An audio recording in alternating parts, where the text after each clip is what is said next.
All right, and we are back here on the GSMC Football Podcast. And for the fourth part of the show, we are going to talk about Jim Harbaugh and how he's already changing the culture of the Chargers. So, one of the things that the Chargers used to do a lot is they would play music during practice, and that is not the case now.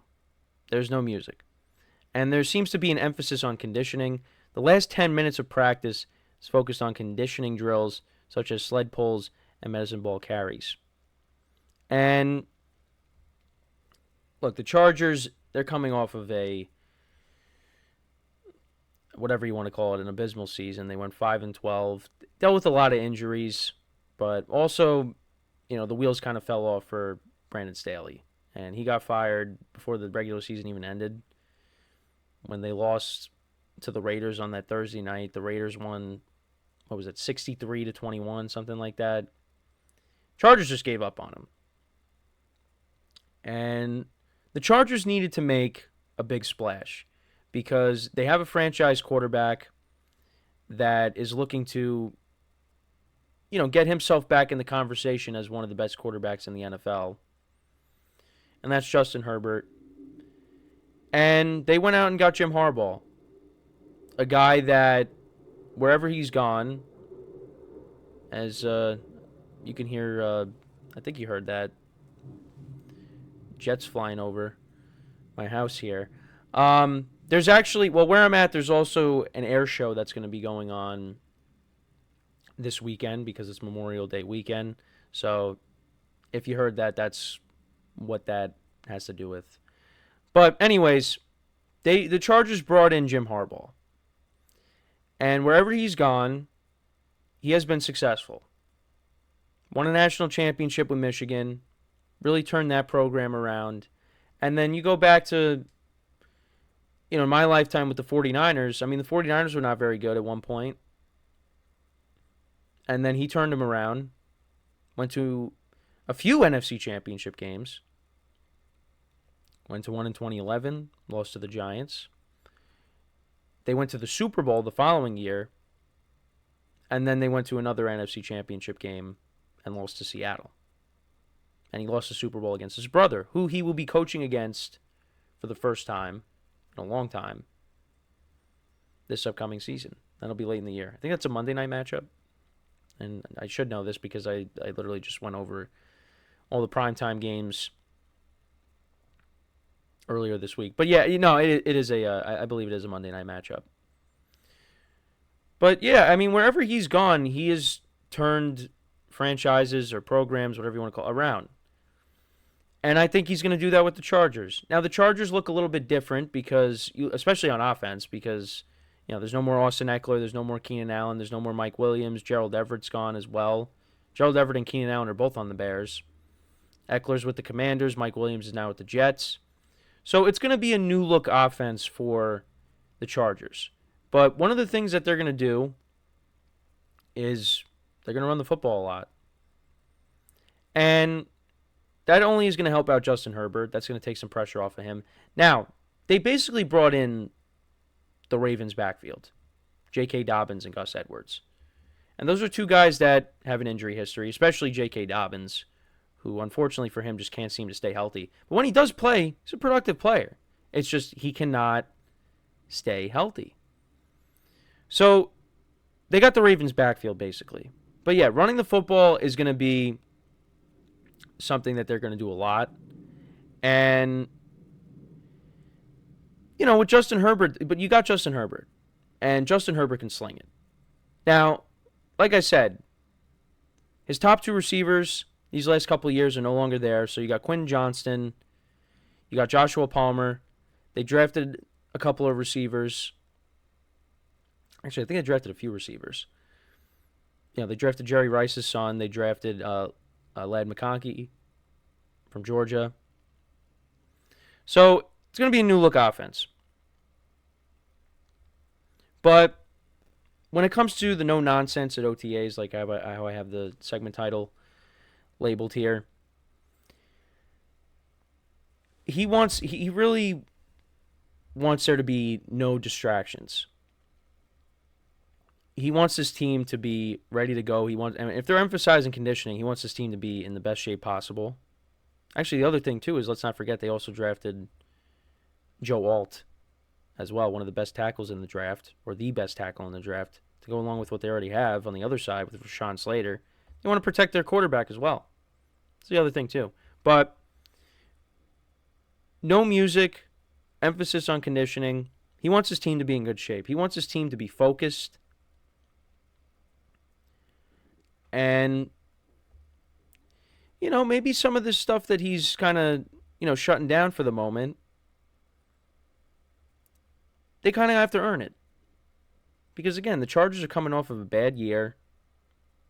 And some of that maybe could have come from them just not being focused. But I guess maybe when they have a head coach that they don't necessarily believe in, then they're not going to be focused.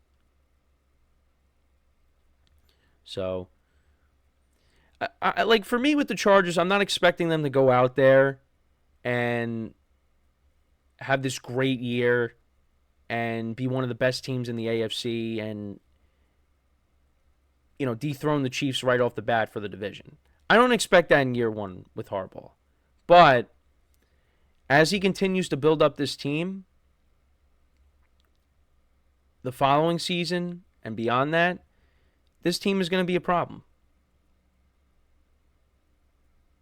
And they have their franchise quarterback. And Justin Herbert should have a playoff win.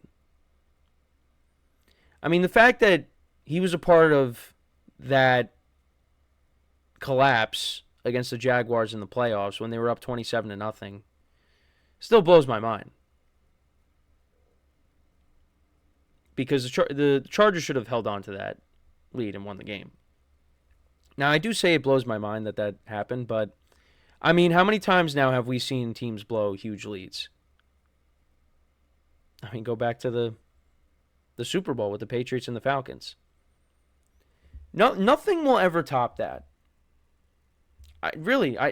For me, nothing will ever top that. Like, how that happened, and it was towards the end of the third quarter, and they were able to mount a comeback, win the game, win the Super Bowl.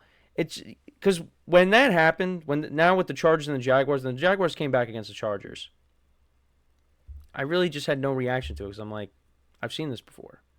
But the fact that Justin Herbert was playing quarterback and they were not able to hold on to that lead,